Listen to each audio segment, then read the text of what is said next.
If you clicked on this video, you're probably wondering how to make emotional melodic type of beats. And luckily for you, that's all I've been making recently.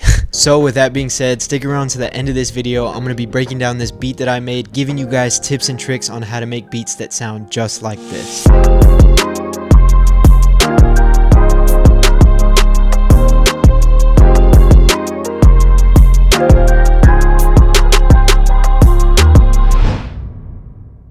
In order to make emotional melodic type of beats, you have to have a good melody first. I like to start in a piano. I came into Keyscape, grabbed this LA Custom C7, the softest preset. I just like the preset, the way it sounds, so I used that and I came up with this chord progression right here.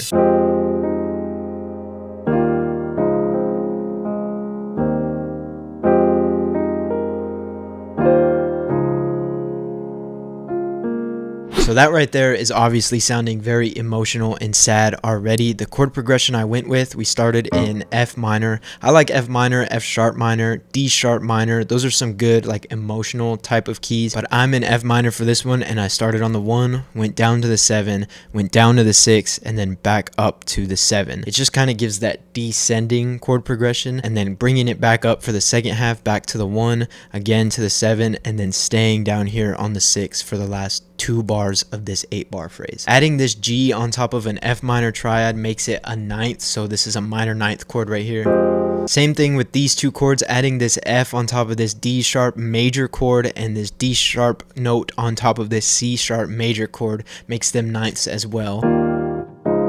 And for the final chord here, I believe this is it's either a sus 6. I can't remember honestly, but this, instead of having it be the 7th, I took the C sharp down to the 6th note of the chord scale, I believe is what it is, and it just gives it a more emotional type of feeling in my opinion. So yeah, this was a D sharp major 7 chord. All I did was I took the C sharp, brought it down to the 6th note of the chord scale. Just gives it a better feel in my opinion. Turning these triads into 9ths and 7ths and sus 6s, I think is what that chord is, just really widens out the chords and it keeps it from sounding so thin and bland, which is a big mistake that I used to make when I first started making melodies. These notes right here are going to be what gives you your rhythm when you're making chord progressions. You don't want to just have chord, next chord, wait, and then the next chord, and you know what I mean? Like, it's kind of just boring that way. So by adding these notes, you're giving it rhythm, you're giving it that feeling that somebody's playing it, and you're also keeping the listener engaged. The next thing I did for this sample was I went into Splice and I found this like vintage old soul sample. This is what it sounds like dry.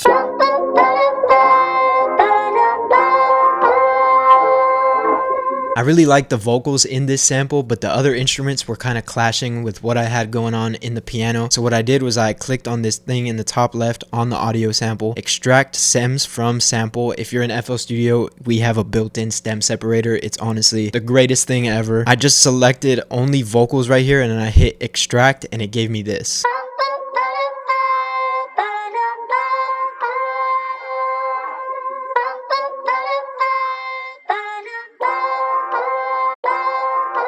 So yeah, all I did was I took the vocals from this sample I found in Splice and kind of just made it my own deal, duplicated it over right here, and then also for the last 2 bars, as you guys heard, I doubled it so it kind of sounds like somebody was like sampling it. It sounds pretty cool. Putting that on top of the piano sounds like this.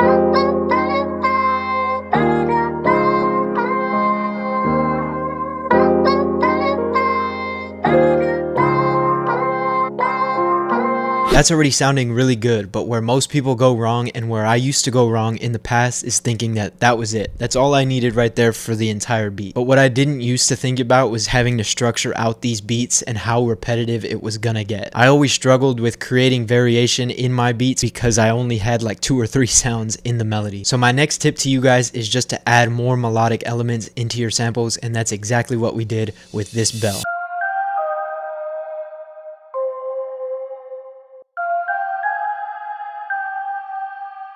This sound is from Analog Labs, and literally the way I came up with it was just messing around on my MIDI keyboard. My next biggest tip for you guys, if you don't have a MIDI keyboard, get one. I promise you don't need to know how to play the piano. You just have to know how to use your eyes to see which notes. I mean, literally in FL Studio, if you come in here, set the key, all of these dark notes are out of key, and all of the lighter notes right here, if you guys can see the difference, are in the key. So you don't have to know how to play piano. You don't have to know any music theory. You just have to know how to come up here to view, and then go down here to scale highlights, select the scale right here. We're in F minor, and now I know. Just stuff like that, it just makes it super easy, and it also allows you to be more creative. On the topic of adding more layers to your melodies, I went back into Analog Labs and found this analog string sound.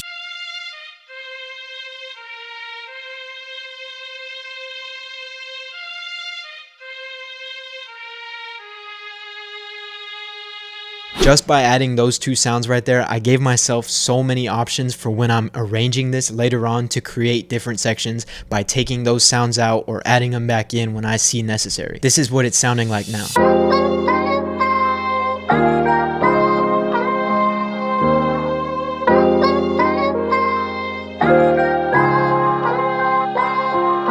So you can definitely tell that that makes a huge difference, but I even took it a step further and I wanted to create more high end within the piano without like boosting the high end with an EQ or anything like that. So what I did was I came into Keyscape, I got this wing upright piano. It's a very bright sounding piano, which is good for what I was going for. I literally just copied the same pattern from the main piano, and then I came in and I think I high passed, sorry. Yeah, I cut out a lot of the low end just to give me the high end that I was looking for, and then I put some reverb on it, and that's it.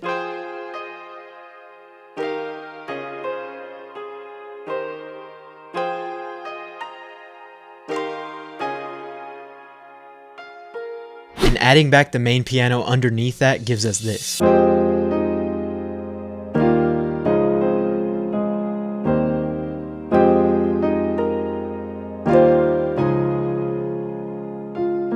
Really quickly, because I forgot to show you guys what the vocal sounds like with all the processing that I did, I added this compressor. This is probably one of my most used and favorite compressors. It's from Waves. It's called R-Comp. I can't say anything more about it other than the fact that it's just really good. I like the layout of it. I like the controls. It's super user friendly too. So those of you guys that are like intimidated by compressors, this one is definitely more of the most friendly that I've used. Fruity Love Filter, I believe it's just a low pass. It's kind of cutting off some of the highs. Effect Rack with Microshift, the Sauce. Echo Boy Jr. on a quarter note delay with the Cheap Tape preset, and then I'm filtering out lows and highs, adding in some saturation. Not too much of it going on though. And then this Fresh Air, it's very, very high. I wanted to add back in some crispiness to the vocal without giving it the high end back. It sounds very contradicting, but it makes sense, and this is what it sounds like with all of those effects on.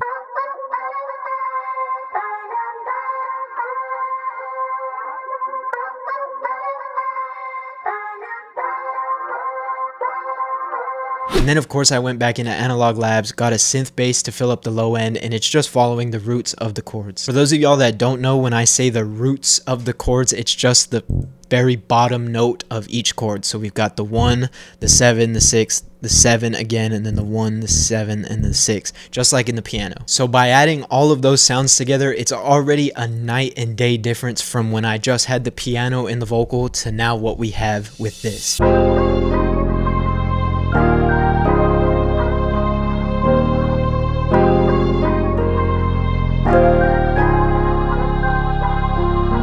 To save you guys the time, I'm just going to talk about what I did with the drums, since this video was more focused on like how to get better samples for like these melodic type of beats. Basically what I did, two-step hi-hat, literally no rolls at all. Open hi-hat, I changed the notes. Doing that sometimes just gives it variation in the drums. I like doing that. A snare, just adding some extra hits rather than just on the 3. This little knock perk, again giving it some more bounce. This kick and 808, and that's it. This is what it sounds like.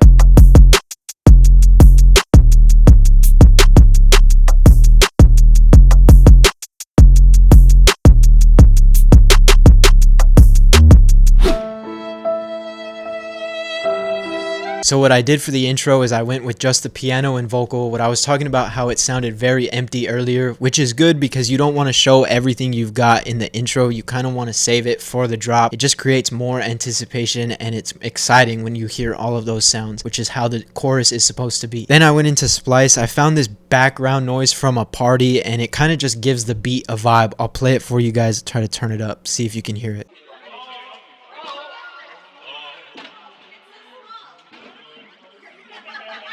Just to give it more of a vibe, I put an effect rack preset on it, filter freak, micro shift, echo boy, giving it some like reverb echo, and then this amp taking out bass and adding treble. Not a major component of these type of beats, but it gave it a vibe like I said, and I really like it. The next part I want to talk about is the verse. Right here, I found a drum loop in Splice and I kind of chopped it up to make it my own to match the vibe of the melody. So from this 8-bar intro, we come into a 16-bar verse right before the 16-bar drop. But instead of using the drums in the drop for the first verse, I used this drum loop.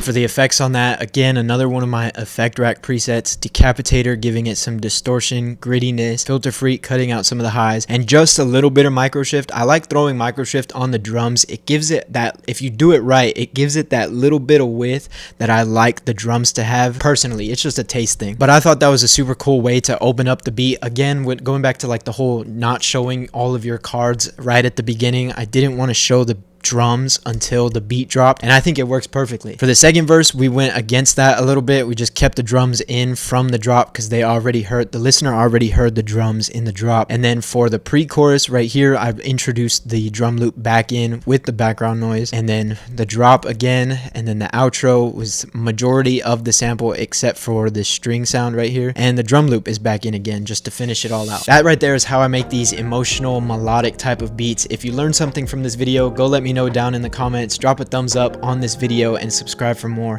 I appreciate y'all for watching.